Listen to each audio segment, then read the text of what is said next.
इसमें। The diameter of a circle is A B, point C is on the circumference, what is the measure of angle A C B, यही पूछा है ना। तो क्या आप लोग लिखे हैं, कैसे किए हैं सॉल्व, बताइए। ए सी बी 90 डिग्री, कैसे 90 डिग्री बोले हैं, बोला है कि अपने तर्क की व्याख्या कीजिए, एक्सप्लेन योर रीजनिंग, कैसे इसको एक्सप्लेन करना है ना, कि कैसे आप इसको किए हैं, इस चीज को कैसे कैसे प्रूफ किए हैं वो 90 डिग्री है, बोलो कैसे प्रूफ किए कि वो 90 डिग्री है। डायरेक्ट थोड़ी लिख के छोड़ देंगे, हाँ थ्योरम लिखना जरूरी है। एक ए बी है डायमीटर, और एक मान लो यहाँ पे ओ लिख देते हैं जहाँ पे 90 डिग्री का एंगल बन रहा है, सेंटर को हम बोल देते हैं सी। तो हमको यही बताना है ना कि यहाँ जो एंगल बनता है वो एंगल कितना बनता है 90 डिग्री, और इसका रीजनिंग दो क्यों 90 डिग्री बनता है, इसके पीछे का रीजनिंग याद करो, हम बता चुके हैं कि 90 डिग्री क्यों बनता है। क्योंकि हम लोग देखते हैं कि क्या अगर एक ही अगर सेम आर्क मेरे पास है, तो अगर वही सेम आर्क जो सेंटर पे एंगल बनाता है वो डबल होता है कि नहीं डबल, उसी सेम आर्क जो सर्कल पे बनाता है, तो सर्कल पे बना एंगल का जो सेंटर बना एंगल होता है वो दुगना होता है, ठीक। ये तो हम लोग लिख देंगे, और होता कैसे इसको प्रूफ भी किए हुए हैं हम लोग, तो वो चीज हम लोग को बताना होगा कि आप लोग कैसे इसको लाई, वो 90 डिग्री कैसे आया। तो सबसे पहले इसका रीजनिंग कैसे देंगे, इसमें सबसे पहले तो आप बताइए कि एंगल ए ओ बी कितना है, पहले बता दीजिए एंगल ए ओ बी 180 नहीं 90 ना, 90 डिग्री बता देंगे, क्यों 90 डिग्री है। अब इसका आप रीजनिंग देंगे, रीजनिंग यानी अब इसका तर्क देंगे, क्या रीजनिंग देंगी, क्योंकि हमको मालूम है कि जो सेम आर्क के द्वारा जो एंगल सबटेंड होता है सेंटर पे वो हमेशा डबल होता है, वही आर्क जो कहाँ बनाता है सर्कल पे बनाता है। अब इस बात को यहाँ लिखना होगा, इस बात को यहाँ लिखना होगा कि we know that we know that angle subtended by an arc at the center of a circle is double the angle subtended by the arc at the circle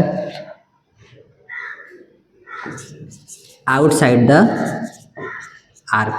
ये पूरा बात आप लोग क्या करना होगा, लिखना होगा कि हम लोग जानते हैं कि जो एक ही चाप द्वारा जो वृत्त के केंद्र पे बना कोण होता है वो दुगना होता है उसी चाप द्वारा वृत्त पे बने कोण के, बस ये बात यहाँ पे लिखना होगा। हो गया रीजनिंग, यही क्या है मेरा तर्क है, लिख दीजिए हो जाएगा, ठीक। तो ये बात आप लोग को लिखना होगा, ये थ्योरम में भी है, थ्योरम 9 यही तो है, प्रमेय 9 को आप चेक करेंगे ना तो ये मिलेगा, ठीक।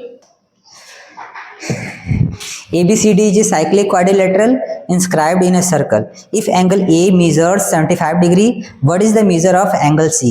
If angle B measures 110 degree, what is the measure of angle D?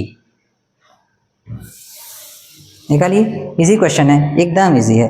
ABCD एक कैसा क्वाड्रिलेटरल है, साइक्लिक है, साइक्लिक माने चक्रीय है ना, यानी सर्कल के अंदर है। एक क्वाड्रिलेटरल ABCD है जो किसके अंदर है, हाँ ABCD। बोला है एंगल A का वैल्यू कितना है, एंगल A 75 डिग्री, बाबू बताओ, तुम बता नहीं रही हो, एंगल A कितना दिया है चेक करो, 75 डिग्री, ठीक। तो एंगल A 75 डिग्री है तो किसकी वैल्यू पूछा है, what is the measure of angle C, ये पूछा है। और एंगल B का वैल्यू अगर 110 डिग्री है तो D का वैल्यू क्या होगा, ये पूछा है ना, कैसे निकालेंगे। अच्छा ये 110 है तो ये भी 110 होगा, ऐसे कैसे बराबर होते हैं क्या, अपोजिट एंगल से बराबर होते हैं क्या साइक्लिक क्वाड्रिलेटरल के, ऐसा तो है नहीं, कहाँ पढ़ लिए,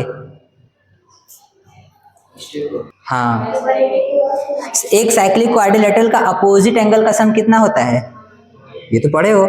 अगर एक चतुर्भुज चक्रीय है तो उसके सम्मुख कोणों का योग कितना होता है 180 डिग्री, बस वहां से निकाल लो अगर कोणों का योग है 180 डिग्री है तो ये 75 है, तो ये कितना होगा? 105 होगा। ये कितना होगा? 105। ये 110 है तो ये कितना होगा? हो गया यार, इसको बस लिख दो, इसको बस लिख देना है। लिखेंगे since ABCD is a cyclic. अगर ये साइक्लिक है, यानी ये अगर ABCD चक्रीय हैं, तो हमको मालूम है कि angle O therefore angle A plus angle C हमेशा कितना होगा? 180 डिग्री। ठीक, तो एंगल A कितना दिया है? 75 डिग्री, तो एंगल C बराबर 180 लिख दो। एंगल C नहीं निकाल लोगे यहाँ से, 180 डिग्री माइनस 75 डिग्री, तो एंगल C कितना आ गया? 105 डिग्री आ गया, C निकल गया। एंड और angle B plus angle D भी कितना होगा? ये भी तो होगा इतना ही। एंगल B और D कितने होंगे? सेम होंगे। ठीक, B की वैल्यू कितना है? 110, तो एंगल D निकाल लेंगे हम। तो एंगल D आएगा 180 डिग्री माइनस 110 डिग्री, तो एंगल D निकल के आ गया कितना? 70 डिग्री। तो एंगल D और एंगल C निकल गया, इजी था। फटाक से निकाल के दिखाइए। PQRS 2x plus 10 degree, angle P दिया है 2x प्लस 10 डिग्री। ठीक, P दिया है और क्या दिया है? फटाक से आप लोग निकालिए। R 3x minus 20 degree, 3x minus 20 degree, ये R दिया है। x और P पूछा है, फटाक से बताइए तो निकाल के फटाक से। x की वैल्यू चाहिए ना, हमको मालूम है कि अपोजिट एंगल का सम कितना होता है? बस दोनों को ऐड करिए और किसके बराबर रखिए? 180 के बराबर हो जाएगा, सोचना नहीं है इसमें। ठीक है, 180 क्यों होगा? क्योंकि बोला है ना कि PQRS चक्रीय है। चक्रीय है तो इनके जो वर्टेक्स हैं वो कहाँ लाई करेंगे? सर्कल पे। और इनके अपोजिट एंगल का सम कितना होगा? 180 डिग्री होगा। काम करेंगे, लिख देंगे PQRS इज ए साइक्लिक, यानी PQRS एक चक्रीय है। तो अगर ऐसा है तो एंगल P और एंगल R का सम कितना होगा? हाँ, हम डायरेक्ट करते हैं, angle P plus angle R 180 degree होगा। क्यों होगा? वही सारी बातें आप लोग जानते हैं। क्या? कि sum of opposite angles of a cyclic quadrilateral is 180, यानी एक चक्रीय चतुर्भुज के विपरीत कोणों का योग कितना होता है? 180 डिग्री। तो ये ब्रैकेट में वो चीज लिख देंगे। ठीक, एंगल P कितना दिया है? 2x plus 10 degree plus angle R कितना दिया है? 3x माइनस 20 डिग्री बराबर 2x plus 10 degree 3x minus 20 degree बराबर 180। सॉल्व करिए इसको भाई। 2x में 3x जोड़ेंगे कितना होगा? 5x। 2x में 3x ऐड करेंगे कितना हो जाएगा? 5x। डिग्री वाला डिग्री में जुड़ेगा, ऐड करिए। देखो ये प्लस है, ये माइनस है, प्लस माइनस माइनस, तो माइनस का साइन भी लगेगा क्योंकि 20 बड़ा है, तो कितना आ जाएगा? -10 बराबर 180 डिग्री। अब नंबर को डिग्री के पास ले जाओ।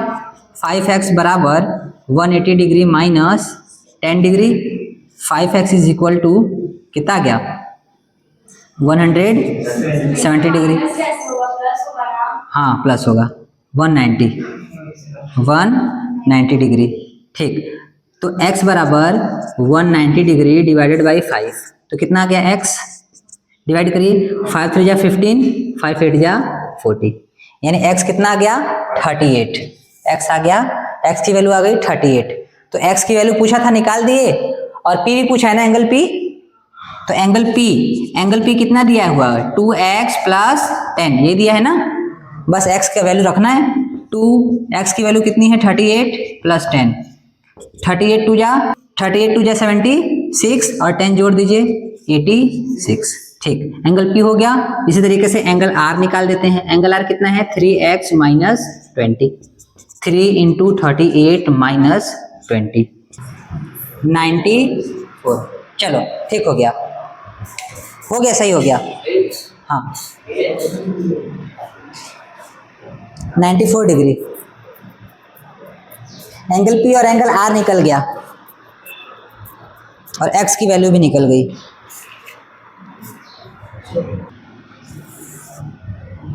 एक सर्कल है, एक कॉर्ड है, कॉर्ड की लंबाई दी है 16 सेंटीमीटर।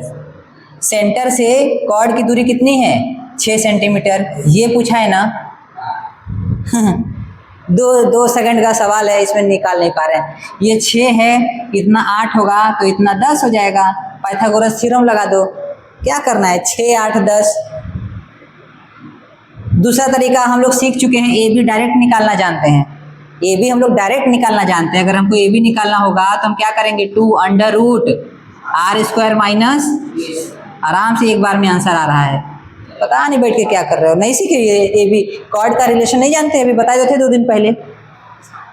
लगाएंगे कॉर्ड वाला फॉर्मूला लगाएंगे, सीधे हमको क्या चाहिए? आर की वैल्यू मिल जाएगी, सीधे आर की वैल्यू मिल जाएगी यहाँ से एक बार में। यहाँ 16 रखना है, यहाँ 2 रखना है। आर की वैल्यू निकालनी है तो छोड़ दो। डी की वैल्यू कितनी है? डिस्टेंस होता है ना डी, 6 का स्क्वायर होता है। ये हो गया 16। पहले तो इसको काट दो, ये 8 हो गया। अंडर रूट में बचा r² माइनस 6 का स्क्वायर करेंगे तो 30। अब क्या करेंगे? दोनों साइड का क्या कर दें? ये स्क्वायर रूट हटाना होगा ना, तो दोनों साइड क्या है? दोनों पक्षों में स्क्वायर करने से स्क्वायर रूट क्या हो जाएगा? तो ऑन स्क्वायरिंग बोथ साइड, जैसे हम दोनों साइड में स्क्वायर करेंगे तो ये हो जाएगा 8 का स्क्वायर कितना? 64, और ये हो जाएगा r² माइनस 30। ये 36 इधर आके क्या हो जाएगा? जुड़ जाएगा। तो r² हो जाएगा 100, हो जाएगा कि नहीं? 36 यहाँ आके 64 में क्या हो जाएगा? जुड़ जाएगा। तो कितना बनेगा? 100। अब यहाँ से r की वैल्यू निकाल लेंगे, प्लस माइनस अंडर रूट 100, तो आ जाएगा r बराबर प्लस माइनस 10। कितना आ जाएगा? लेकिन वैल्यू कौन सी लेके चलेंगे? निगेटिव की पॉजिटिव? पॉजिटिव लेके चलेंगे। r की वैल्यू आ गई 10 एक बार में। डिस्टेंस है तो डिस्टेंस कभी निगेटिव हो नहीं सकती, हम लोग इसीलिए क्या लेके चलते हैं? पॉजिटिव वैल्यू लेके चलते हैं। ठीक। और साइक्लिक क्वाड्रिलेटरल है sides 5, 5, 12, 12 units. Find its area. क्षेत्रफल ज्ञात कीजिए। करिए भाई। एक साइक्लिक क्वाड्रिलेटरल है, एक साइक्लिक क्वाड्रिलेटरल है, हम मान लेते हैं ABCD, जिसके साइड्स क्या क्या हैं? 5, 5, 12, 12। ये सब साइड्स हैं। तो इस क्वाड्रिलेटरल का क्या निकाल दो? एरिया। एरिया निकाल दीजिए। एरिया निकालिए। तो इस चतुर्भुज का क्षेत्रफल निकाल के बताइए कितना आएगा?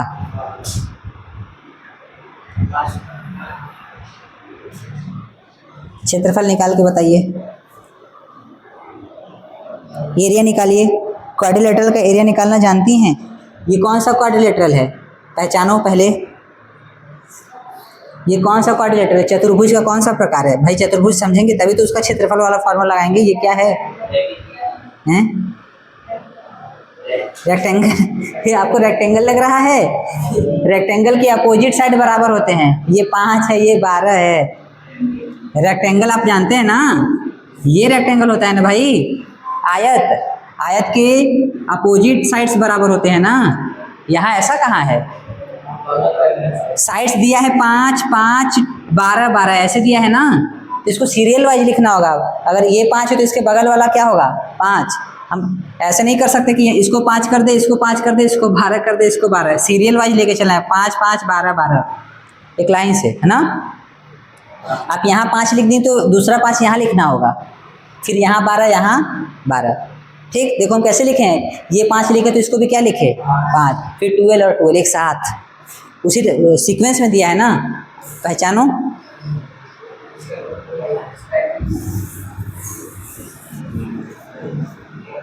ऐसे कैसे? ऐसे तो पता नहीं चला कि कौन सा क्वाड्रिलेटरल है। देखो अगर नहीं पता हो, याद करो हम लोग ट्रायंगल में पढ़ चुके हैं हीरोन्स फार्मूला, हीरोन का सूत्र, जिसमें अगर हमको पता नहीं होता है कि मेरे पास कौन सा ट्रायंगल है, बस केवल मुझे साइड्स पता चल जाए, जैसे 3, 4, 5, मुझे अगर साइड्स पता चल जाए तो मैं साइड्स के जरिए हम एरिया निकाल पाते हैं। हीरोन्स फार्मूला लगा देते हैं, अंडर रूट में S, S minus A, S minus B, S minus C, वहाँ से ट्राइंगल का एरिया निकल जाता है, हीरोन्स फार्मूला। उसी तरीके से साइक्लिक क्वाड्रिलेटरल का एरिया निकालने के लिए एक और फार्मूला होता है, ठीक, जिसको बोलते हैं ब्रह्मगुप्त फार्मूला।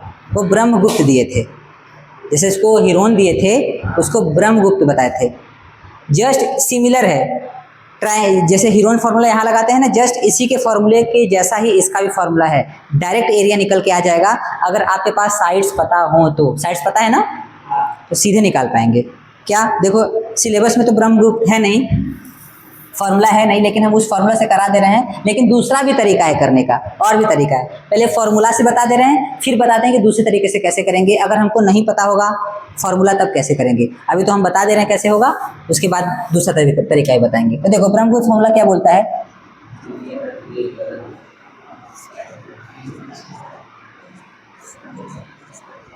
देखो ब्रह्मगुप्त फार्मूला क्या बोलते हैं, एबीसीडी का एरिया निकालने के लिए क्या बताते हैं, एरिया ऑफ, डायरेक्टली देते हैं ना, एरिया ऑफ एबीसीडी, यानी एबीसीडी का क्षेत्रफल क्या होगा, अंडर रूट, सेम फार्मूला जैसे हीरोन फार्मूला था, सेम टू सेम उसी के जैसा है। लेकिन इसमें क्या करते हैं, ध्यान देंगे, इसमें बाहर एस नहीं होता है, केवल ब्रैकेट में होता है S minus A, S minus B, S minus C, और हाँ चौथा साइड भी है ना इसमें, तो एस माइनस डी भी आ जाएगा। ये होता है ब्रह्मगुप्त फार्मूला, ये होता है ब्रह्मगुप्त फार्मूला। एस क्या होता है, सबको मालूम है, याद है, एस क्या होता है, अर्ध परिमाप, सेमी पेरीमीटर होता है। और एबीसीडी क्या है, भुजाएं हैं, साइड्स हैं, क्वाड्रिलेटरल के साइड्स है। कि कहीं से भी स्टार्ट कर दीजिए, जैसे मान लो ये ए है, ये और ये डी है, बस वैल्यू रखेंगे, आंसर आ जाएगा। तो एस पता करना होगा ना, एस के लिए क्या करेंगे, सेमी, एस का मतलब होता है सेमी पेरीमीटर, अर्ध परिमाप, यानी सारे परिमाप को जोड़ के, सारे भुजाओं को जोड़ के क्या कर दो, आधा कर दो, सेमी पेरीमीटर निकल जाएगा। तो सबसे पहले हम सेमी पेरीमीटर निकाल लेते हैं। सेमी पेरीमीटर यानी अर्ध परिमाप कैसे निकलेगा भाई, सबको जोड़ो, ए बी को प्लस बी सी को प्लस सी डी को प्लस डी ए को जोड़ के क्या कर दो, ए बी कितना दिया है 5, 12 फिर से 5, आधा कर दो, कितना आएगा 34 आ रहा है, आधा करके बताना, 17 ठीक है, 17 यूनिट्स, इकाई है ना, आप लोग इकाई लिखेंगे। 17 यूनिट्स क्या आ गया, सेमी पेरीमीटर। अब एस की जगह पे क्या यूज कर लेंगे, ठीक, ये एस की वैल्यू आ गई, ये क्या आ गई, एस की वैल्यू। अब हम इस फॉर्मूला को लिखना फिर से, अब भर देना, हो गया, कर दोगे। अब हम यहाँ से निकालते हैं एरिया, एरिया कैलकुलेट करते हैं, क्या होता है भाई, एस, अरे S minus A, S minus B, S minus C and S minus D. चलो भाई वैल्यू रखो, आ गया, एस की वैल्यू कितनी है 17, 17 माइनस ए की वैल्यू है 5, 17 माइनस बी की वैल्यू है 5, एस माइनस सी की वैल्यू है 12, एस माइनस 12, 13 आ गया। देखिए 17 में से 5 गया 12, 17 में से 5 गया 12, 5 और 5, यही ना। एस की वैल्यू हम यहाँ रखे नहीं, एस की वैल्यू कितनी थी 17 थी, यहाँ भी 17। चलो देखो, तो ये निकल के आ गया, पेयर बनाइए, देखो 12 का पेयर बना और 5 का पेयर बना, तो बाहर आ गया 12 एंड 5, यानी आ गया 60 स्क्वायर यूनिट्स। आप लोग लिखेंगे 60 वर्ग इकाई, 60 वर्ग इकाई, यानी एरिया निकल के आ गया हम लोग का 60 स्क्वायर यूनिट्स। दूसरा तरीका देखो, मान लो कि मेरे पास ब्रह्मगुप्त फार्मूला नहीं होता तो हम क्या करते, इस क्वाड्रिलेटरल को तोड़ देते, ट्रायंगल बना लेते। क्या बना लेते, हम ए सी को जोड़ देते। मान लो यहाँ सेंटर है, मान लो यहाँ सेंटर है, तो हम ए सी को जोड़ देते, ए सी को जोड़ देते तो हमको 2 ट्रायंगल दिख जाता। ठीक, जब 2 ट्रायंगल दिख जाता तो हम एक ट्रायंगल का अलग, फिर इस ट्रायंगल का अलग निकाल लेते, क्या, एरिया। अब ध्यान से देखो, अगर ये डायमीटर है, अगर ये डायमीटर है तो डायमीटर अर्धवृत्त, ये अर्धवृत्त हुआ, 8 दीर्घ में कोण कितना बनता है 90। तो अगर ये 90 अंश यहाँ बन गया तो ये त्रिभुज कैसा हो गया, समकोण त्रिभुज हो गया कि नहीं। अगर ये समकोण त्रिभुज हो गया तो समकोण त्रिभुज का क्षेत्रफल कैसे निकालते हो, half into base into height निकालते हो। ठीक, अब यहाँ से देखो एक है 12, एक है 5, तो यहाँ लगा दो हाफ, बेस की जगह 12 और हाइट की जगह 5, तो ये गया 6, यानी आ गया 30। कितना आ गया, यानी एक एरिया आ गया 30। उसी तरीके से ये भी कितना आ गया, दोनों को जोड़ दो, यही आंसर आया ना। यानी मेरे पास ब्रह्मगुप्त फॉर्मूला नहीं होता तो हम क्या कर लेते, इस तरीके से कर लेते। ओके, हो जाता कि नहीं। हाँ, AC को जोड़ना पड़ता, AC व्यास बनाना पड़ता, ठीक हो जाता। ठीक, तो ये तरीका था दूसरा। अब खा लीजिए।